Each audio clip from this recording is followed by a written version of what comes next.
आदरणीय डॉक्टर महेश शर्मा जी का भी अनुरोध कर आदरणीय विजय भारती जी से निवेदन।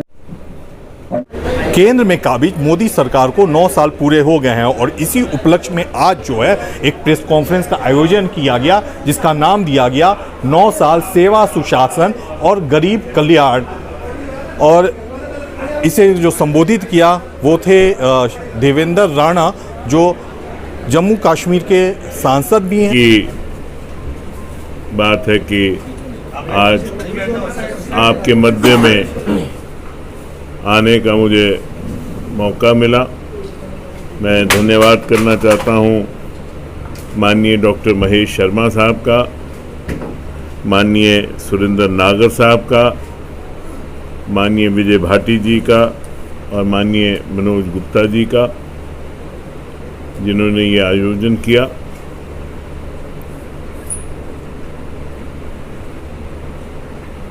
आज से तकरीबन 9 वर्ष पहले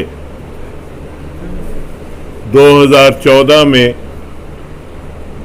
भारत की तारीख में एक नया पड़ाव आया, एक नई सुबह हुई, एक नया सवेरा हुआ, एक नया आगाज हुआ, एक नई शुरुआत हुई।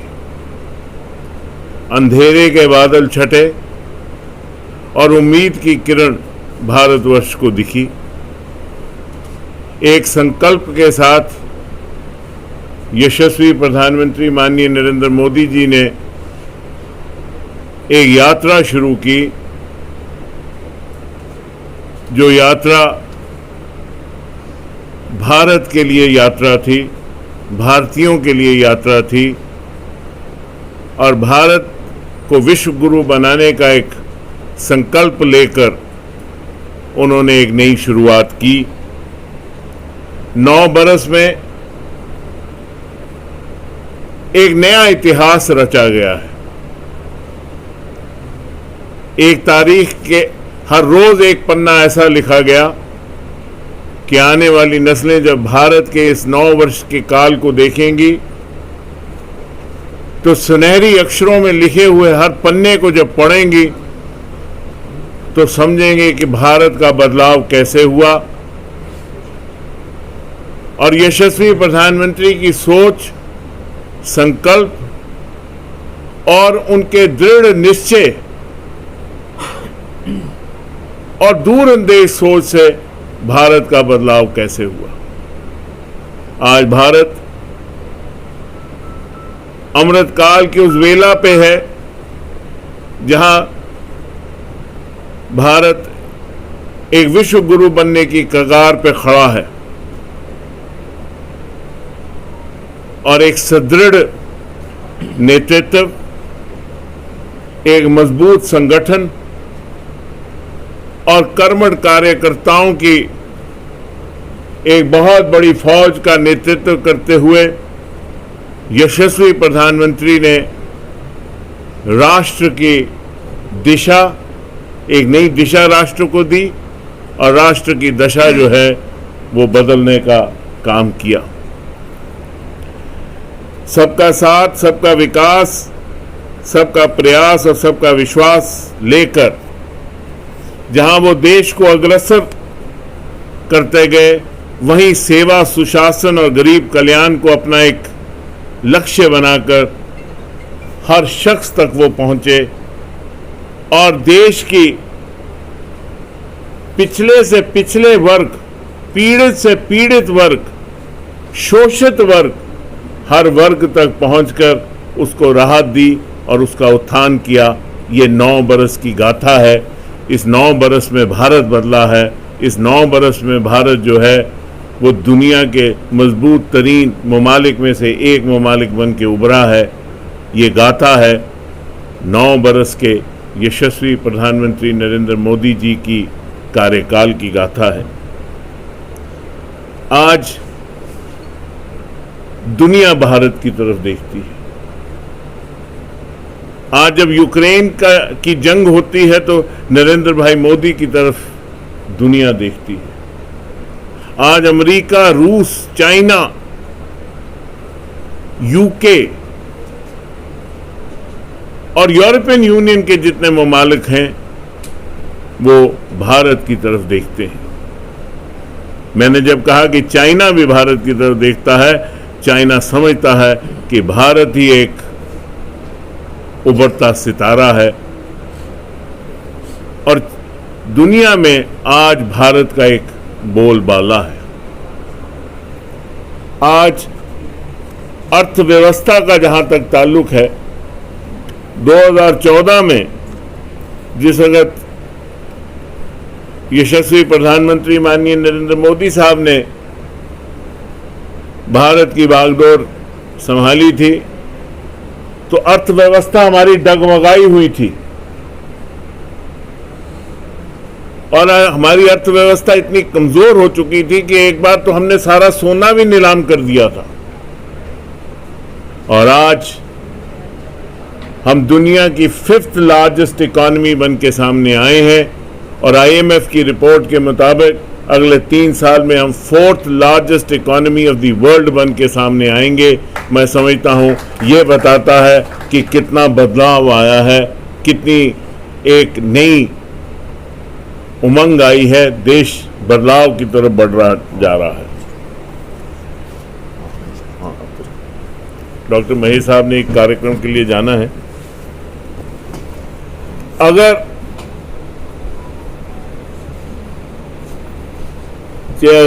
आप डिफेंस की तरफ देखें तो डिफेंस में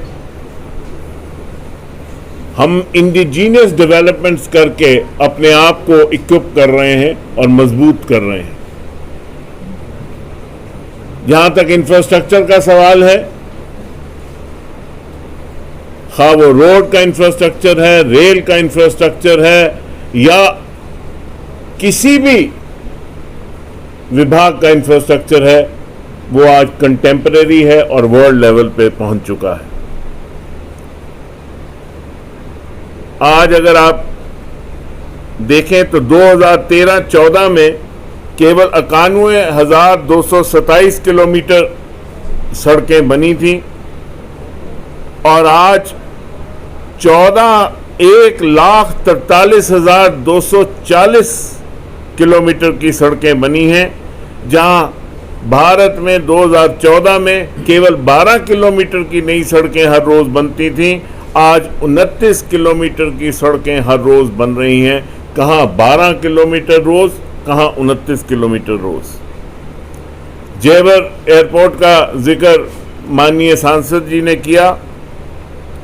2013-2014 में केवल भारत में 70 एयरपोर्ट्स थीं, आज 148 एयरपोर्ट्स हैं, तकरीबन डबल नंबर ऑफ एयरपोर्ट्स हैं और एयर कनेक्टिविटी जो है वो हर कोने तक पहुंची है और एयर कनेक्टिविटी भी ऐसी कि जिसमें मध्यम और छोटे वर्ग के लोग भी अफोर्डेबल एयर कनेक्टिविटी जो है वो बनाई गई। 2013-2014 में केवल 8 all India institute of medical sciences थे, आज 16 हैं। जिस प्रदेश से मैं आता हूं जम्मू कश्मीर में, वहां अगर कोई आदमी बीमार हो जाता था और उसको all India institute of medical sciences आना पड़ता था तो दिल्ली आना पड़ता था और दिल्ली में हालत ये होती थी कि यहाँ इतनी बड़ी लाइन लगी होती थी, चारों तरफ से भारत के लोग यहाँ all India institute of medical sciences में आते थे।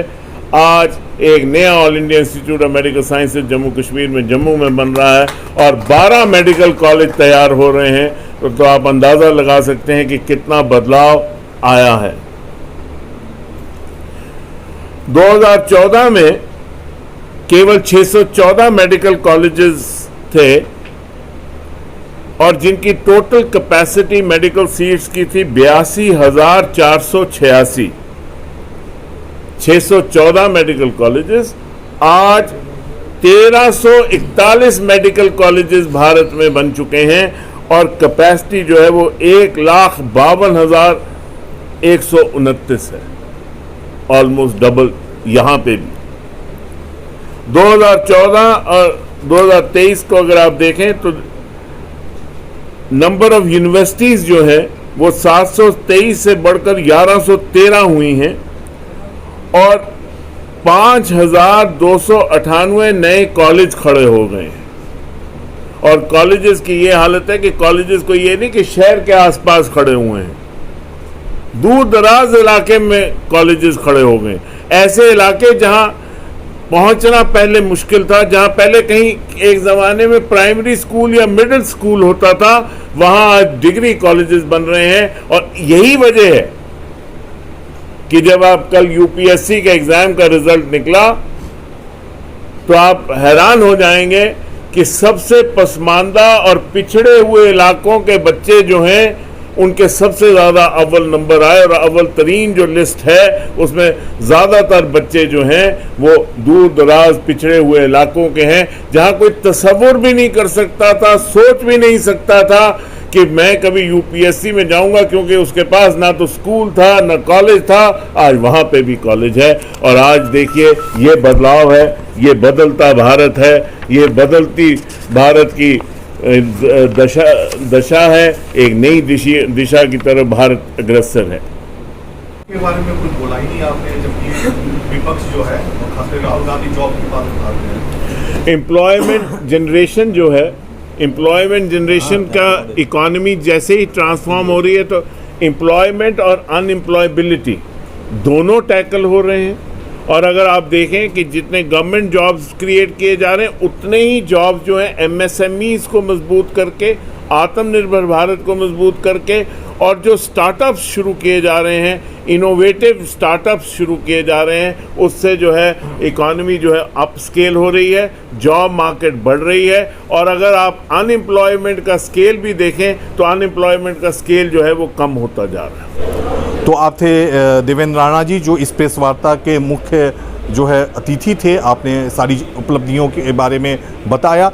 इसके अलावा जो सांसद गौतम बुद्ध नगर हैं महेश शर्मा, उन्होंने भी प्रेस वार्ता को संबोधित किया और जेवर एयरपोर्ट और जो संस्कृति मंत्रालय के द्वारा यहाँ स्थापित म्यूजियम है, जो उपलब्धियाँ हैं उसके बारे में उन्होंने बताया। बीच में ये बात आई थी कि आगरा के पास भी जाइए, भिवाड़ी में भी जाए, रोहतक में भी जाए, क्योंकि हरियाणा में आज तक भी एयरपोर्ट नहीं। लेकिन हम सब का सौभाग्य है कि ये एयरपोर्ट हमको मिला। और जब जब एयरपोर्ट किसी क्षेत्र में आ जाता है, गुड़गांव क्षेत्र, हालांकि वहाँ पानी नहीं है, हमारे पास पानी की बहुतायत है, गुड़गांव क्षेत्र इसलिए डेवलप हो गया कि वहाँ एयरपोर्ट था। साथ में बिजली की जिस जरूरत को हम लोग महसूस करते थे कि 24 घंटे बिजली दी जाए, बिजली देंगे कहाँ से, जब 2014 में सरकार आई उससे पहले 15 सालों में एक भी नया पावर प्लांट उत्तर प्रदेश में नहीं लगा। आज मुझे खुशी है कि एक ही दिन प्रधानमंत्री जी, आपको याद होगा, इसी दीनदयाल उपाध्याय इंस्टीट्यूट, हमारे अध्यक्ष ऊपर आ जाए, नगर के अध्यक्ष भाई मनोज गुप्ता जी का भी अभिनंदन है, महामंत्रियों का भी। एक कुर्सी और लगा हुआ है।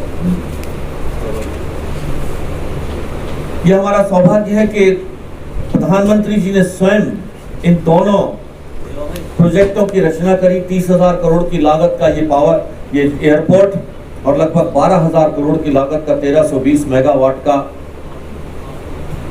टीएचडीसी का पावर प्लांट, जिसके शिलान्यास माननीय प्रधानमंत्री जी ने किया था। आज वह सपना पूरा हो रहा है।